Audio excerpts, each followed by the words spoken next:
Then Prince Pepin, who took command of the Franks, ordered all Avars to be slaughtered, thus exterminating their entire nation. What? Alright. Another suggestion. After the Great Migration of peoples, the map of Europe changed significantly. In Western Europe, on the lands of the Roman Empire, new states emerged, which historians called barbarian kingdoms, because power in these states was held by Germanic barbarians who had come from across the Rhine. One such tribe were the Franks, who were destined to lead the next epoch in the history of Europe. The name Franks comes from the Proto-Germanic fra, meaning free.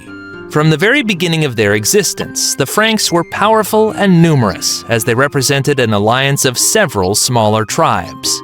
Over time, all these tribes united into two alliances: the Salian Franks, who lived along the coast, hence their name meaning maritime in Frankish, and the Ripuarian Franks, who lived along the Rhine. Their name comes from the name of the riverbank. The leader who united the two alliances was the chief of the Salian Franks, Clovis, who came... Clovis. Interestingly enough about France, right? And the French language. I heard that the French language is like the most like Germanic Latin language, which makes sense because I don't know like French history in detail, but I do know that French people are basically like Latinized Germans in a way. Came from the Merovingian family. Through marriage diplomacy, he successfully united the Franks in 485 and became their king. That same year, he began a war with the Gaul-Roman kingdom of Soissons. The following year, he defeated the Gauls in a battle near their capital and captured their territories. When the Alemanni invaded Frankish territory again in 496, Clovis defeated them in the Battle of Tolbiac, and then... I know the Alemanni was also a German tribe as well. But in Spanish, I noticed how Spanish, the name for Germany is called Alemania. And I always wonder why that is, because yes, it's true that the Alemanni were a German tribe, but not all the Germans were well, they didn't call themselves Alemanni, you know what I mean? Case in point, the Franks. Then the Franks easily subjugated half of the Alemanni lands. In 500, Clovis attacked Burgundy and won the battle at Dijon. The Franks established a protectorate over Burgundy, which remained nominally independent. Jeez, Clovis! Oh my gosh. I've actually heard of Burgundy. I don't know much about Burgundy. I've always wondered what this state was. But Clovis' greatest achievement was the war with the Visigoths. Using the pretext of intervening in the affairs of Burgundy, the Frankish king invaded the Visigothic kingdom in 507, won the Battle of Vouillé, and took all of southern Gaul for himself, which then constituted almost half of the Visigothic lands. Clovis expanded Frankish possessions several times over, and is considered in history the founder and first king of France. To strengthen his power, Clovis carried out administrative reforms, moved the capital to Paris, and also wrote a code of laws. But his most significant decision was the acceptance of Christianity under the Catholic Rite, in opposition to Arianism, which was then professed by the majority of Germanic tribes, and which... Oh, interesting. I've heard a comment. Somebody made this comment to me on one of my videos. They basically said that Europe is basically like not what Europe originally was. They told me that Europe is basically colonized by Christianity, because the way how Europe was before Christianity came, Europe was a lot different, right? Until Christianity came and changed all of that. And you know what? That's quite true when you really and truly think about it, because modern Europe is... I mean, yes, there was a migration period and whatnot. People didn't have like defined borders yet, but Europe was really different before Christianity came. Which in Rome itself was considered heresy, a distorted version of Christianity. Thus, Clovis achieved an alliance with the church, which made it possible to consolidate power over the Franks for his dynasty. The subsequent Merovingians did not achieve the heights of Clovis. The only success of his descendants was the temporary annexation of the dependent Burgundy, but only for the Franks to soon split into 4 kingdoms. The kings of this dynasty were noted for their incompetent rule, often preferring entertainment to state affairs. It is not surprising that these rulers were dubbed by contemporaries as lazy kings. I've heard of Aquitaine. I've heard the Aquitaine language. I know France has plenty of languages, and I always wonder like where these languages came from, because everyone knows about the mainstream languages, but nobody really knows about like the sub languages, including myself. I'm actually quite ignorant about that. So this is actually quite cool because I didn't know that Aquitaine was a kingdom. All I knew was that it was a language, but I never knew that it was a kingdom. That's actually quite cool. And while they sat on the throne, power in the kingdoms began to be usurped by aristocrats and administrators. The position of mayor of the palace was important for the nobility. He managed the royal palace, had access to the treasury, the guard, and all royal decrees. Thus, the mayors of the palace took over all practical power. For a long time in Austrasia, the position of mayors of the palace was held by 2 influential families, from the union of which Pepin of Herstal was born. In 680, he inherited the position of mayor of the palace from his father, and, through strength, intrigue, and diplomacy, managed to unite the 4 Frankish kingdoms. After which he Wow, okay, that's actually quite impressive. focused on campaigns against the Frisians, Saxons, and Franconians, which, however, did not bring him significant success. Pepin's inheritance was Dude, imagine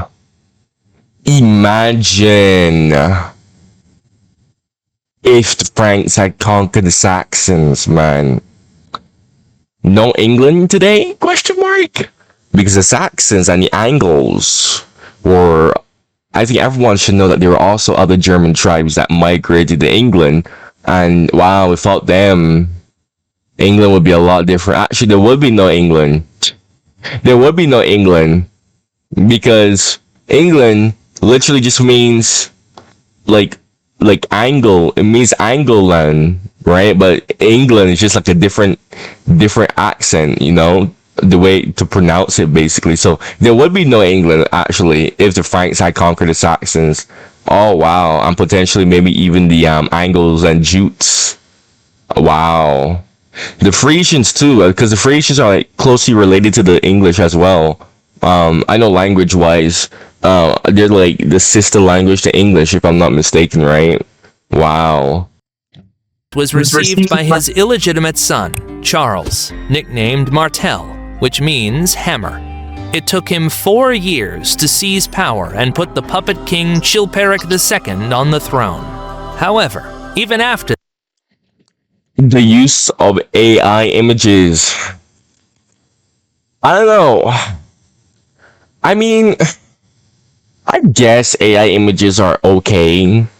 They're like equivalent to fan art or, well, drawn out art, I guess. I don't know. this, the Franks constantly rebelled against him.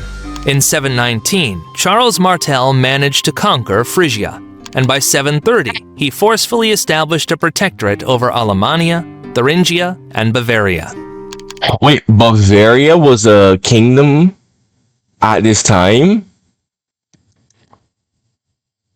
Wow, I also just learned something new today. In 732, Arabs invaded Frankish territory on the Iberian Peninsula under the command of Abd al-Rahman, and, encountering little resistance, advanced to the banks of the Loire. If you've been getting scammed, Their army numbered 30,000 soldiers, but the main advantage was the presence of heavy cavalry, which allowed them to make strong and swift strikes. Martel gathered only 20,000 soldiers, and moreover, he did not have strong cavalry. To somehow neutralize the enemy's advantage, the Franks occupied a hill near Poitiers and set up a fortified camp there. For a whole week, the Arabs unsuccessfully stormed them, and after the death of their commander, they were forced to retreat from the battlefield. Wow. France saved Europe from Islam. Wow. Wow. The first Islamic invasion of Europe. France saved Europe. Wow. Okay. I didn't even know that they got this deep because I knew that the Umayyads, did try to push into. I thought they were defeated at like the border of the Franks, but I didn't know they pushed that deep. Charles Martel gained fame as a victor. He, a bastard ruler who had been constantly rebelled against, now became a hero. He used his new authority to carry out reforms. Even though the Franks defeated the Arabs on foot, Martel appreciated the advantages of heavy cavalry, which easily broke through the infantry formation and almost defeated his army. Therefore, he decided to create his own cavalry. For this, he began to distribute land to his vassals in exchange for the requirement to appear for war mounted on a horse and in heavy metal armor. Thus, Charles Martel became the founder of European cavalry, which would play a dominant role. Whoa, wait. So, oh wow, I didn't know France. I didn't know France was the one who innovated that because, well, he took it from the Arabs, from the Islamic invaders. Okay. Role on the battlefield for almost 1,000 years. Equally important was the emergence of a new aristocratic family among the Franks, named after its founder, Charles, the Carolingians. From Charles Martel, the position of mayor of the palace was inherited by his son Pepin, nicknamed Short for his short stature. However, this position did not suit him, and Pepin wanted the crown. And he found an opportunity to get it. In 751, the Pope, in exchange for military assistance, crowned Pepin the Short. The last king of the Franks from the Merovingian Dynasty, Childeric III, was forcibly tonsured into a monk. In gratitude, Pepin began a war with the Lombards, who interfered with the rule of the Pope in Italy. In 755, he crossed the Alps and captured the Lombard capital. The next year, the Lombards besieged Rome. Pepin the Short invaded Italy again, where he did. Wait, dude. I didn't know the Lombards almost had all of the Italian peninsula. I knew that. Then again, that was like when I was watching one Napoleonic Wars by Epic History TV. I just thought they had up here, near the Alps. Wow. Dude. The scale of the freaking German expansion, it's wild to me how much the Germans expanded into Western Europe. And you want to know why they expanded, funnily enough? It's because they were like forced to expand. There was another force, which were the Slavic tribes, that was pushing them as well, so... defeated the Lombards under the walls of Rome, and then handed over a number of lands to the Pope, called the Papal States. This will go So this is the origins of the... Oh, what? down in history as the donation of Pepin. Pepin the Short continued to try to expand his lands. In 759, he captured Narbonne, and the next year he had to suppress the uprising of the Aquitaine people. Aquitaine was long reluctant to submit to the new dynasty.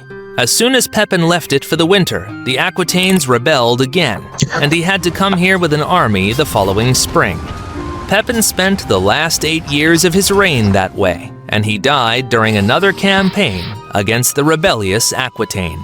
His eldest son, Charlemagne, successfully completed the campaign against Aquitaine, mainly because he enlisted the support of part of the rebellious nobility, whom he promised land and wealth. At the same time, he finally annexed Gascony to the royal domains. Initially, Charles had to share the throne with his younger brother, who, however, died after 3 years of joint rule. Then the new king... Died of what, though? Died of what? Also, how do you share a throne? Like, how will that go down? I'm surprised that didn't cause a lot of disputes. Sharing a throne? Having the strongest army in Western Europe, began what he had long dreamed of: conquest. father of Charles, managed to arrange a marriage for his son with the daughter of the Lombard king. But in 771, Charlemagne broke off the marriage and sent the princess back to Italy. Angry Desiderius declared war on the Pope, an ally of the Franks, and the Pope in response called on Charlemagne for help. In the autumn... Look, I don't think that's a bright idea.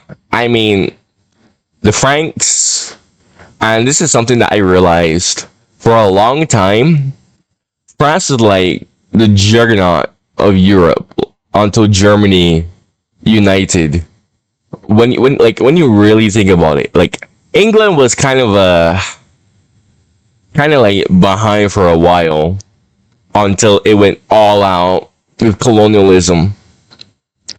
Spain, I know there was the Habsburgs. The Habsburgs, I think they were like a juggernaut as well, but the way how their territories were, it wasn't like just one like kingdom per se. No. But France is literally a juggernaut, bro. Like up until or like modern period. Of 773, Charlemagne gathered his army near the Alps. The Lombards also brought their troops there. Then, on Charlemagne's orders, part of the Frankish army bypassed the enemy through little-known mountain paths and began to encircle them. In panic, the Lombard army dispersed, and Desiderius himself was forced to hide in Pavia, which the Franks soon besieged. In the spring of 774, leaving part of his troops for the siege, Charlemagne himself headed east, where the Second Lombard army was gathering. The unexpected approach of the Franks to Verona forced the Lombards to surrender without a fight. After that, Charlemagne went to Rome, made an agreement with the Pope, and returned to Pavia, whose residents, tired of hunger, soon handed over their king to the Franks. Desiderius was forcibly tonsured as a monk and taken north. And Charlemagne Disrespect. took the title of King of the Franks and Lombards and installed his son Pepin to rule Italy. While Charlemagne was fighting in the south, the Saxons invaded Austrasia and looted it. In response the next year, Charlemagne invaded Saxony and marched, burning Saxon towns. Saxony. There was a Saxony? I think there were Saxons. Like I knew there were Saxons, but I didn't know there was a Saxony, like a kingdom of Saxony up here. I knew there was. Well, I know some of the Saxons went down south. You know, interesting. But before he could return home, the Lombards rebelled against him, and he had to return to Italy again. Charlemagne quickly crushed the rebellion and returned to conquering the Saxons. In 777, the Saxons agreed to peace at Paderborn and recognized Frankish rule. After subduing the north, Charlemagne turned his attention to the lands that the Franks had long dreamed of, the lands of the Visigoths, where the Arabs... What about Brittany? Hello? Brittany? Like, why is he ignoring Brittany? ...ruled at the time. In 778, he crossed the Pyrenees and laid siege to Zaragoza. The siege was difficult, and when Charlemagne learned that an Arab army was gathering near Barcelona to relieve Zaragoza, he hurried home. Wow. The retreat was covered by the Nantes Margrave Roland. He and his squad fell into an ambush in Roncevaux Pass, organized by the Basques in revenge for the Frankish burning of their cities. Roland became a symbol of knightly bravery and a hero of medieval literature. The Song of Roland became popular, transforming him into the king's nephew and a knight who heroically died in battle with the Arabs.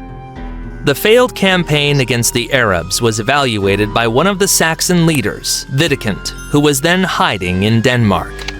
In 779, he returned home for the first time and raised a rebellion.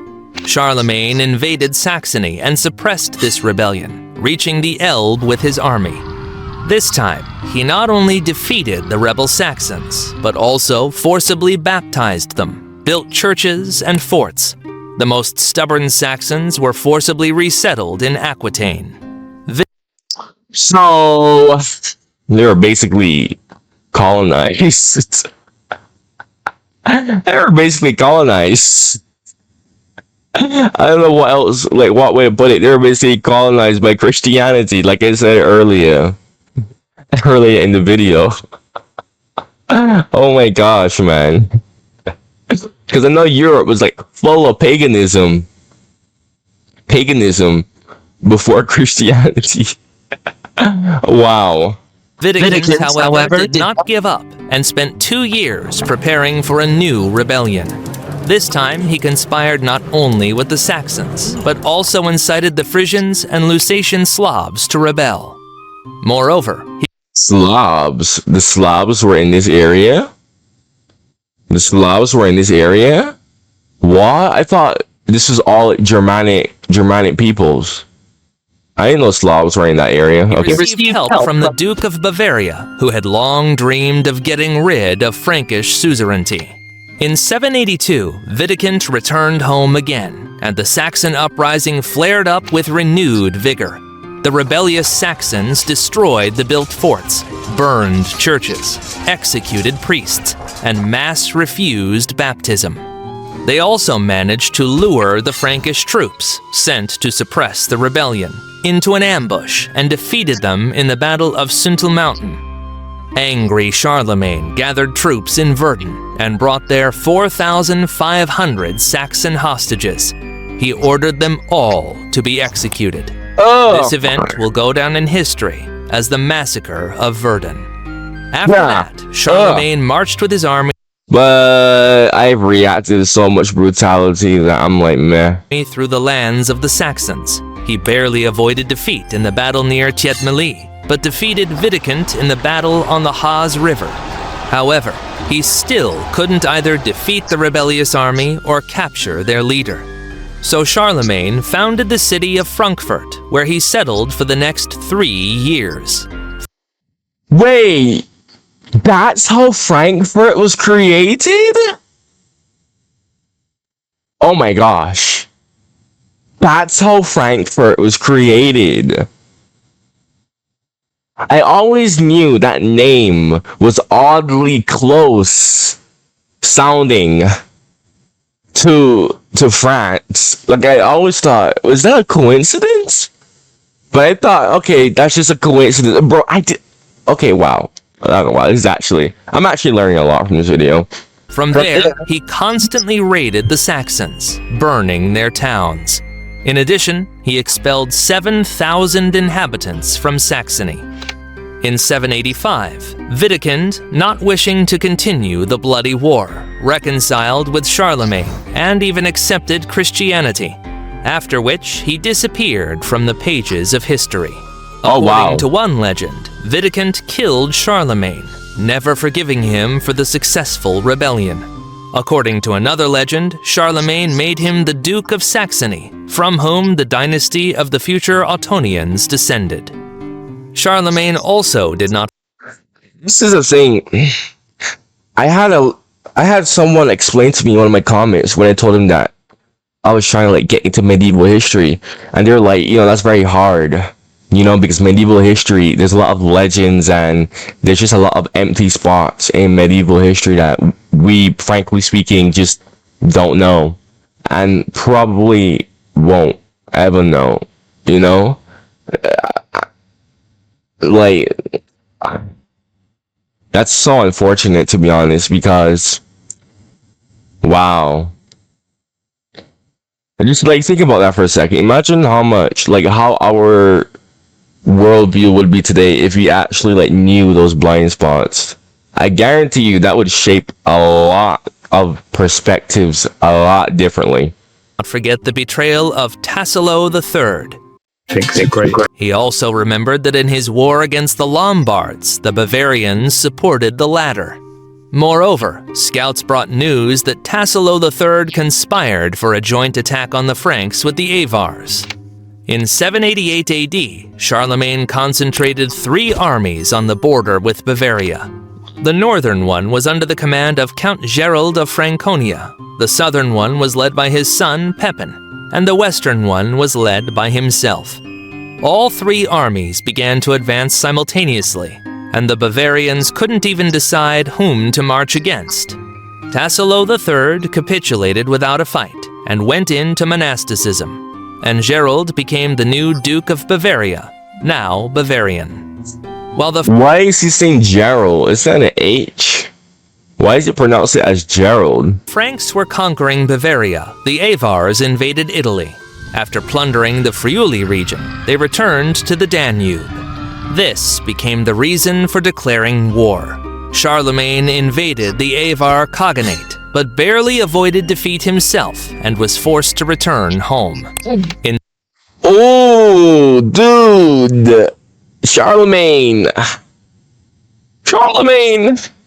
You got some, you got defeated by the Umayyads, and now you're getting defeated by the Avars.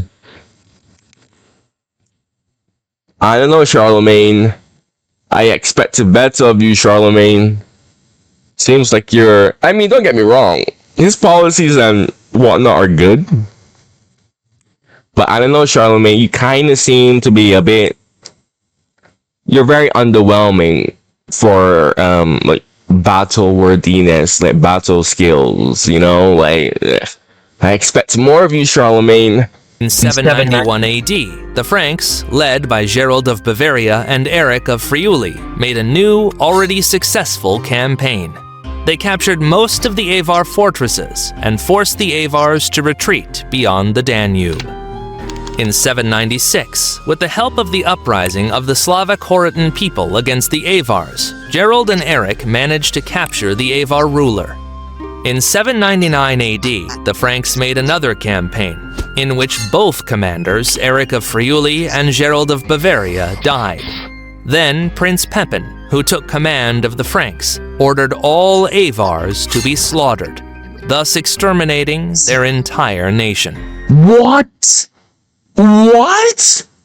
The entire nation? What? During the war with the Avars, Charlemagne refused to lead the armies, preferring life in the capital and political reforms. Despite this, in 792 AD, he had to suppress a rebellion led by his illegitimate son Pepin the Hunchback. In 793 AD, Saxony rebelled against him again, and he had to march there once more. After this, the Saxons rebelled 3 more times, but these rebellions were suppressed by Charlemagne's dukes. In 799 AD, the Franks subdued Brittany. In 801 AD, Charlemagne Subdue Brittany how? Charlemagne's son, Prince Louis, who ruled Aquitaine, invaded through the Pyrenees, captured Barcelona, and then subjugated the Basques. However, Charlemagne's main achievement during these years was obtaining a new title. He used as a pretext the fact that in Byzantium in 797, Empress Irene came to power. According to the Franks, a woman cannot be emperor. This is how Charlemagne decided to become the new emperor. The Pope, who was expelled by the Romans in 799 AD, supported Charlemagne in exchange for him returning Rome under the power of Pope. Thus, in 800 AD, on Christmas Day, the 25th of December, Charlemagne the Great was crowned Emperor of Rome, and the Frankish kingdom became an empire. Tragic. The Frankish Empire! But this isn't the Holy Roman Empire. No. This isn't the Holy Roman Empire. No. It's known as the Frankish Empire. For Charlemagne was the year 810, when an epidemic took the lives of his 2 eldest sons. Oh, wow. Therefore, all his lands were inherited by his 3rd son, Louis, who became the new emperor upon his father's death in 814 AD. His first decision was to expel almost all the courtly women, including his sisters, to the monastery, for which he was called the Pious. However, Louis the Pious' entire reign was marked by rebellions. In 817 AD, his nephew Bernard of Italy rebelled against him. He agreed to negotiations with the emperor, but he was captured and blinded, which led to his death. The next year, Brittany rebelled against Louis, but the rebellion was brutally suppressed. In 822 AD, the Bretons rebelled again and lasted in war for 3 years. In 830 AD, they Damn, okay. rebelled once more, and this time won practical independence, which, however, the Franks recognized only 20 years later. In 830 AD, Louis faced a rebellion. I'm not gonna lie, that's impressive. I'm kind of shocked that that didn't really inspire anyone else to rebel against the Frank and the Frankish Empire. Holy crap, dude. Yo. This is actually cool. French history, you know what? French history. I take back what I said about French history. French history is cool. Rebellion from his own children. They captured their father and forced him to renounce power. But a year later, they started a war among themselves and released their father, returning him to the throne so that he could decide their fate. In 837 AD, Aquitaine rebelled against Louis, led by his own grandson, who proclaimed himself King of Aquitaine. Louis was unable to suppress the Aquitaine rebellion. Upon the death of that's not good. Louis the Pious in 840 AD, his sons again started a war for their father's inheritance. None of them had enough strength for a decisive battle and victory. Therefore, in 843 AD, the brothers signed the Treaty of Verdun, under which they divided the Frankish Empire among themselves. I thought that the Frankish Empire was divided by Charlemagne. I thought Charlemagne was the one who divided it. Interesting. Okay. Thus, the empire ceased to exist. Although Lothair continued to call himself emperor, it was only a formal title. The Carolingians continued to fight among themselves, and their possessions became prototypes of European states. Lothair's lands became Italy in the future, Louis's lands, Germany. Charles' lands formed France, and the strip of land in the middle, later called Lotharingia, became the subject of disputes and wars until the 20th century. That's actually really cool. That is actually really cool. Wow, I actually learned a lot watching this. What the heck, bruh? Like, I've seen this channel before, but that was amazing. If you like what I have to say, make sure you like the video.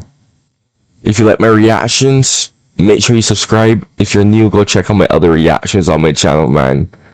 That was actually quite excellent. Anyways, thank you for watching, and goodbye.